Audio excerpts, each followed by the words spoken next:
There's no doubt that there is a shift in terms of gradually that playing field is becoming level. Almost 50% of our clients are women.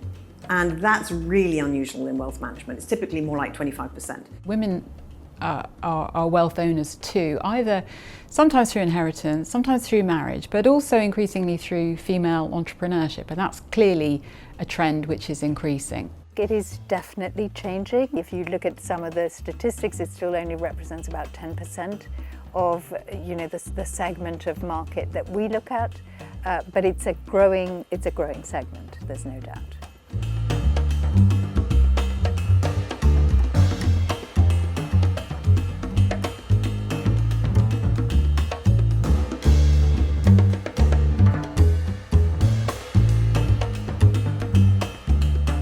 I don't think they necessarily want to be looked after by somebody who's the same gender as them. Like anybody, they want to be looked after by somebody they can trust, that's somebody who's not patronizing. I do think that for a female client to come into an all-male environment and find there is no one around the table that looks like them or thinks like them, that is very alienating. The most important thing as an advisor is to be able to listen and to really understand what it is that the person on the other side of the table is looking to achieve with their wealth.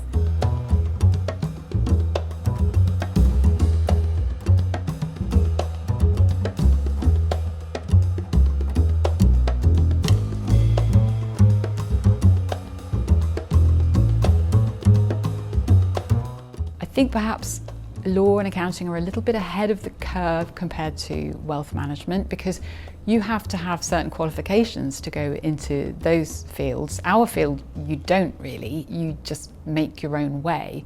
And that, in a funny way, might actually be a barrier for women, because you potentially miss out on some of the networks, perhaps, that the men might have. Women have been deeply put off by a wealth management industry that was built by and made for male consumers. What I'm really pleased by is I think we're starting to see both that combination of greater financial equality, let's call it, being coupled with the fact that financial services like ours can really speak to a female audience in the same dynamic and interesting way that we would talk to a male audience.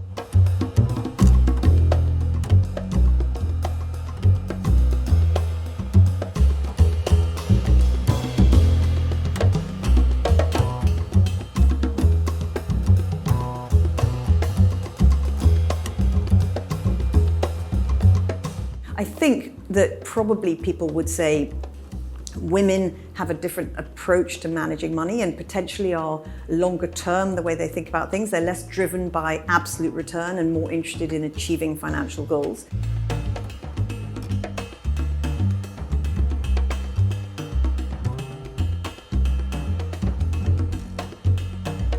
I do say to young women, particularly who might be thinking of joining the financial services sector, don't expect to change everything all in one go. The whole point is that you're there. You are in the room. You've already made a change just by being there. Very early on in my career, I was told, always be true to yourself. And that actually has been fantastic advice. Speak your views and listen to others. It's the balance in being able to do both, I think, are very, very important.